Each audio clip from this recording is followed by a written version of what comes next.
ഞാൻ ഇന്ന് നിങ്ങളോട് പറയാൻ പോകുന്നത് ഒറ്റപ്പെട്ട ഒരു രാത്രിയിൽ ഒരു പുരാതന ലൈബ്രറിയിൽ നടന്ന ഒരു സംഭവത്തെക്കുറിച്ചാണ്. ഈ കഥയുടെ പേര് പേജസ് ഓഫ് മിസ്റ്ററി. ലൈബ്രറിയുടെ ചുമതലക്കാരനായ അജയ് അവിടെ വളരെ കാലമായി ജോലി ചെയ്യുകയായിരുന്നു. പുസ്തകങ്ങളുടെ ഗന്ധവും പഴയ തടി കൊണ്ടുള്ള ഷെൽഫുകളുടെ ശബ്ദവും അജയ്ക്ക് പരിചിതമായിരുന്നു. എന്നാൽ ആ രാത്രിയിൽ അവിടെ സംഭവിച്ച കാര്യങ്ങൾ അയാളുടെ ജീവിതം തന്നെ മാറ്റിമറിച്ചു. നഗരത്തിന്റെ തിരക്കിൽ നിന്ന് അകലെ ഒരു മരമുകളിലായാണ് ആ ലൈബ്രറി ഉള്ളത്. മഴ പെയ്തു തുടങ്ങിയിരുന്നു. രാത്രിയുടെ നിശബ്ദതയെ ഭേദിച്ച് ശക്തമായ കാറ്റിൽ ജനലുകൾ ഇളകാൻ തുടങ്ങി. അജയ് ഒരു പഴയ പുസ്തകം വായിച്ചുകൊണ്ടിരിക്കുകയായിരുന്നു. പെട്ടെന്ന് ലൈബ്രറിയുടെ മുകൾ നിലയിൽ നിന്ന് ഒരു ശബ്ദം കേട്ടു. ആരോ എന്തോ താഴേക്ക് തെള്ളിയിട്ടതുപോലെ. അജയ് ഭയന്നു. സാധാരണയായി ആ സമയത്ത് ആരും ഉണ്ടാവാറില്ല. മുകളിലേക്ക് കയറാൻ അയാൾ തീരുമാനിച്ചു. മരപ്പടികൾ കയറുമ്പോൾ ഓരോ ചുവടിലും അവ ശബ്ദമുണ്ടാക്കി.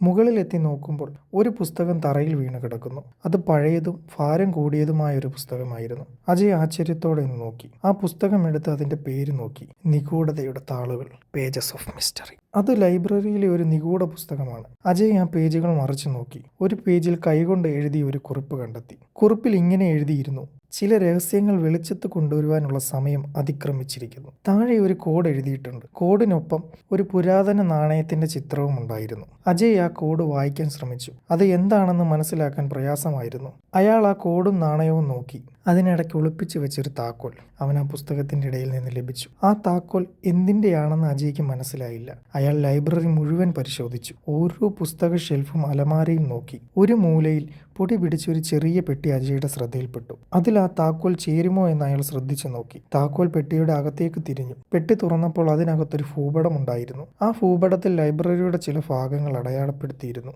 ഒരു ചുവപ്പ് മഷി ഉപയോഗിച്ച് ഒരു പ്രത്യേക സ്ഥലം അടയാളപ്പെടുത്തിയിട്ടുണ്ട്. അവിടെ എന്തായിരിക്കും? അജയ് ആ സ്ഥലത്തേക്ക് ധൈര്യത്തോടെ നടന്നു. അത് ലൈബ്രറിയുടെ ഏറ്റവും പഴക്കം ചെന്ന ഒരു ഭാഗമായിരുന്നു. അവിടെ ഒരു രഹസ്യ അറയുണ്ടായിരുന്നു. അകത്ത് ഭിത്തിയിൽ പതിപ്പിച്ച ഒരു പെയിന്റിംഗ് തൂങ്ങിക്കിടന്നിരുന്നു. അതിലൊരു സ്ത്രീയുടെ മുഖം വരച്ചിട്ടുണ്ട്. ആ ചിത്രം കണ്ടപ്പോൾ അജയ്ക്ക് എന്തോ ഓർമ്മ വന്നു. അയാളുടെ മുത്തശ്ശൻ ലൈബ്രറിയെക്കുറിച്ച് പറഞ്ഞ ഒരു പഴയ കഥയുമായി അതിന് സാമ്യമുണ്ട്. മുത്തശ്ശൻ പറഞ്ഞിരുന്നു, ലൈബ്രറിയുടെ സ്ഥാപകന് ഒരു സഹോദരി ഉണ്ടായിരുന്നെന്നും അവർ ഒരു ദിവസം അപ്രത്യക്ഷമായി എന്നും. ആ സ്ത്രീയുടെ ചിത്രമായിരുന്നു അത്. ചിത്രത്തിന്റെ പിന്നിലായി ഒരു പുരാതന രേഖയുണ്ടായിരുന്നു. അതിലെഴുതിയിരിക്കുന്നത് ലൈബ്രറിയുടെ സ്ഥാപകൻ അദ്ദേഹത്തിന്റെ സഹോദരി അവിടെ ഒരു രഹസ്യ അറയിൽ പൂട്ടിയിട്ടിരുന്നു എന്നാണ്. കാരണം സഹോദരിക്ക് ഭ്രാന്താണെന്ന് സ്ഥാപകൻ വിശ്വസിച്ചു. പക്ഷേ രഹസ്യ രേഖയിൽ പറയുന്നത് സ്ഥാപകന്റെ സഹോദരിക്ക് ഭ്രാന്ത് ഇല്ലായിരുന്നെന്നും ആ സ്ത്രീ ഒരു വലിയ നിധി കണ്ടെത്താൻ ശ്രമിച്ചുകൊണ്ടിരിക്കുകയായിരുന്നെന്നും അത് സ്വന്തമാക്കാൻ സ്ഥാപകൻ ആഗ്രഹിച്ചതിനാലാണ് സഹോദരിയെ പൂട്ടിയിട്ടതെന്നുമാണ്. ആ നിധി ഇപ്പോൾ എവിടെയെന്ന് രേഖയിൽ എഴുതിയിട്ടില്ല. പക്ഷേ രഹസ്യം മനസ്സിലാക്കിയ അജയ് ഭൂപടം നോക്കി ആ നിധി കണ്ടെത്താൻ ശ്രമിച്ചു.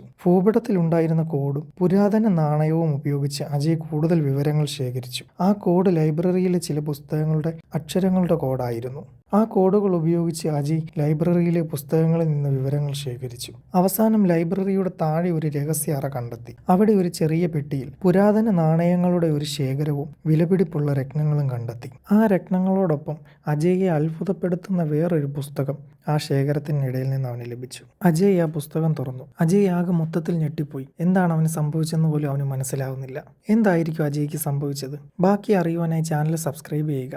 നിങ്ങൾക്ക് ഈ കഥ ഇഷ്ടപ്പെട്ടെങ്കിൽ ലൈക്കും ചെയ്യുക. അടുത്ത വീഡിയോ ഞാൻ വേഗം പോസ്റ്റ് ചെയ്യുന്നതായിരിക്കും.